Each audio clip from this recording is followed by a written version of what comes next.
Essa parada de hábitos, por que que as pessoas elas conseguem criar um hábito? Primeiro, no cérebro, vício e hábito é É a mesma igual. coisa, é Uhum. nos mesmos circuitos, depende dos praticamente os mesmos transmissores. Um vício é um hábito desadaptativo que a gente dá o nome de vício, mas neurocientificamente é a mesma coisa. A questão é, por que que algumas pessoas conseguem formar de uma forma mais fácil? E aí, só para continuar esse raciocínio antes de responder, é, tem hábitos que você e vícios que você consegue formar mais fácil porque existe uma entrada de uma nova substância no seu corpo, como por exemplo drogas de abuso. Então, cara, você botou um negócio exógeno, tá suprafisiológico, tá além do que você produz. Obviamente é muito mais fácil você criar um vício. Por isso que drogas de abuso viciam mais fácil. Mas tem comportamentos que também podem viciar. Por exemplo, jogos de azar, redes sociais, pornografia e outros tipos de comportamentos que também viciam.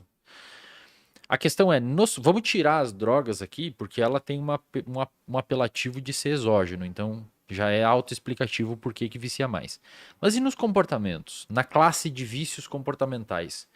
Por que que é muito mais fácil você ter um vício em uso de rede social do que você criar um vício barra hábito em exercício físico ou alimentação ou rotina? Porque a pessoa tem uma recompensa mais rápida nesse primeiro, ela consegue uma recompensa mais rápida, porque o like é rápido, o comentário é Uhum. rápido, o feedback é rápido.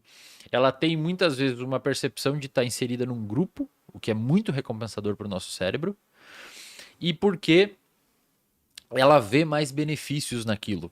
Então, como ela está ali, está entrando num grupo, muitas vezes consegue monetizar em cima, consegue ganhar dinheiro em cima daquilo, consegue divulgar ela ou a marca dela, ou consegue ter um reforço social de namoro, pegação, etc. Ali dentro da rede social é muito mais fácil. Aham.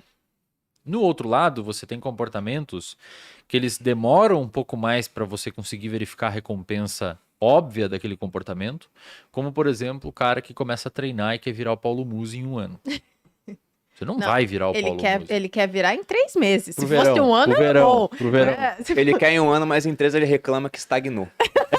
Eu tô no Tô efeito no platô. Pô, cara, em 3 meses você nem conseguiu treinar direito, bicho. Em 3 meses você tá começando a conseguir fazer as coisas, entendeu? E então, na medida em que a pessoa tem um artigo até que uma pesquisadora tentou quantificar quanto tempo a gente é extremamente difícil de fazer essa pesquisa. As pesquisas elas não têm como ser absolutamente precisas, mas elas nos dão um indicativo. E tem a melhor pesquisa nesse ramo, que é quanto tempo a gente demora para formar um hábito. E aí tem gente que fala 21 dias, tem gente que fala que precisa de 10 mil horas e não sei o quê. A melhor pesquisa que a gente tem hoje, de cunho metodológico e etc., é de uma pesquisadora chamada Jane Wardley, que ela tentou verificar quanto tempo a gente demora, ou a média das pessoas lá na pesquisa que ela fez demora, para criar 3 tipos de hábitos, que é beber mais água, comer uma fruta e fazer atividade física, que é hábito que todo mundo acha que quer fazer. Ela percebeu que a média do tempo foi 66 dias. 2 meses e pouco. A média. Mas o desvio foi de 18 dias até 250 e poucos dias. Variava muito, então. Muito, cara. Então tem pessoas. E o que, que ela definiu? Praticamente ela concluiu nada, então. O que, que ela definiu como hábito? Mas aí tem algumas sacadas que dá pra tirar. O que, que ela definiu como hábito? Tem uns questionários que você consegue ver se o paciente, se a pessoa conseguiu automatizar aquilo. Ela definiu como um comportamento quase automático. Então a pessoa começa a relatar que teve pouco esforço cognitivo para fazer aquilo. Ela não teve que se preocupar de fazer aquilo. Ela simplesmente acordou, já pegou a água, já comeu uma fruta, já fez exercício.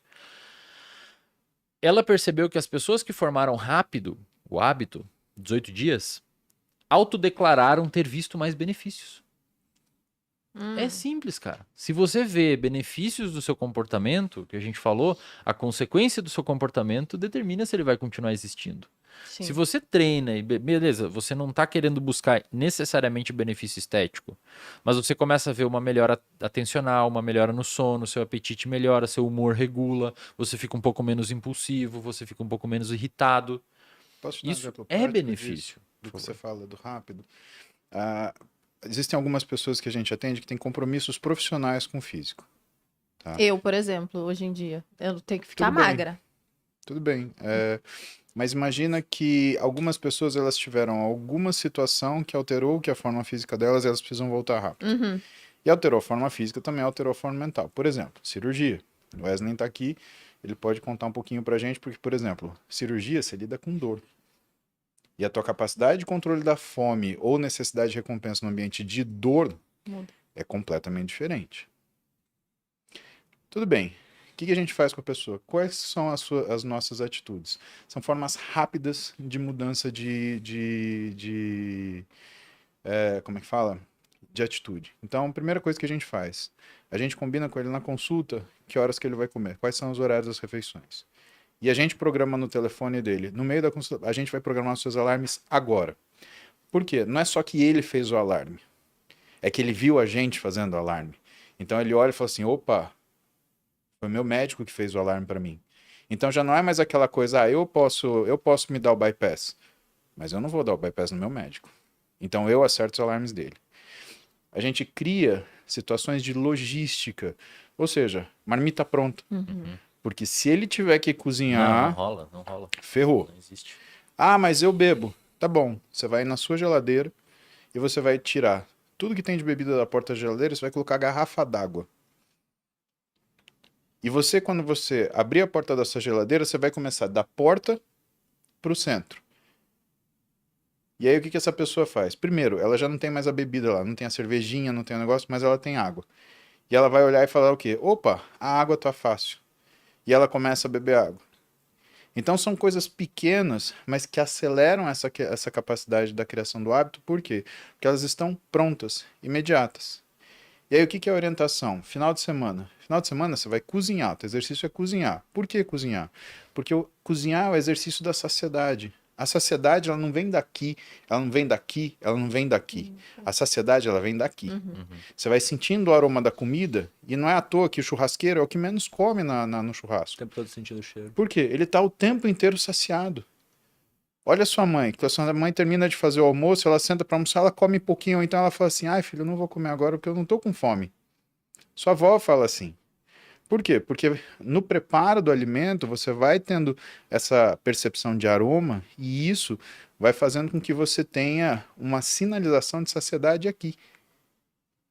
Então, no final de semana, a gente ensina a pessoa a ser saciada. E durante a semana, a gente entrega aquilo pronto para não ter o erro logístico de mas eu não tinha o que comer. E aí, na escolha, até você ter um condicionamento razoável, a gente consiga fazer isso. E por que a gente faz isso?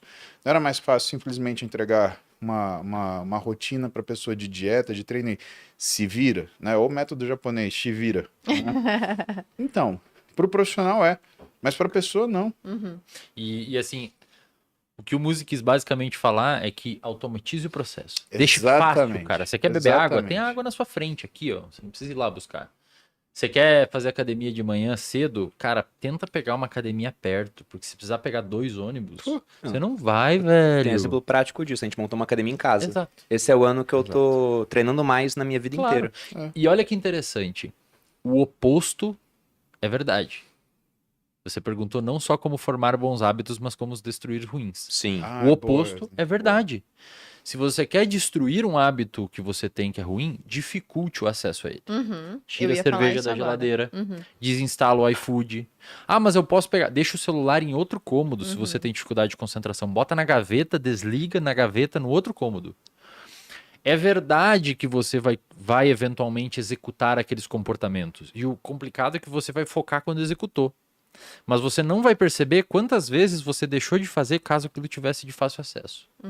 Então, se plotar num gráfico de 6 meses, você provavelmente teve uma redução percentual gigantesca de execução do comportamento disfuncional. Só que você não viu isso, porque você não fez. Isso é curioso, né? Como um mais ou viés. menos o cara que pensa, não vou ter chocolate em casa, mas quando ele tá com vontade, ele pega o carro, vai ao mercado É. e compra. Só que se tivesse em casa, teria comido muito mais teria vezes durante comido o muito ano. Trago mais. enorme. É o Você que a vê gente... cigarro. Por que o ambiente livre de cigarro ele é importante? Na minha opinião, Você não Bruno, sente o cheiro. além de você não sentir o cheiro, E é porque feio. nem o fumante ele gosta do cheiro do cigarro, né? Tem muito fumante que não gosta do cheiro de cigarro. Você cria uma barreira para ele, né? para ele fumar o cigarro, que antes ele pegaria, abriria aqui e acenderia, ele tem que levantar, ele tem que se dirigir a um local onde ele possa fumar, Exato. né? Exato. E o ambiente também está olhando para ele. Então, eu acredito que, por mais chato que seja, porque você fazer leis que falam de hábitos, né, é incômodo, né? A gente tem que ter muito cuidado quando a gente fala isso, porque isso é uma escolha da pessoa, Sim. né? Até quanto a gente se permite interferir no que são as escolhas das pessoas, né? Eu acho que esse é um item que entra lá na coisa de liberdade, que é complicado, né? Se você mexe com isso, você pode mexer com outras coisas mais sensíveis. Mas que, do ponto de vista de resultado final, eu acredito que quem fumava acabou fumando menos. Porque essa pessoa, inegavelmente, ela não vai, pela proximidade ou pela facilidade, que antes ela pegava, puxava um cigarro, fechava o cinzeiro aqui, acendia, começava a fumar. Ela já não faz. Saúde. Obrigado. Ela já não faz isso, então ela vai pensar: ai, cara, será que eu vou levantar agora e ir lá fora pra fumar? Não, eu vou daqui a pouco. Tá legal a conversa aqui, eu não vou perder essa parte. Exato.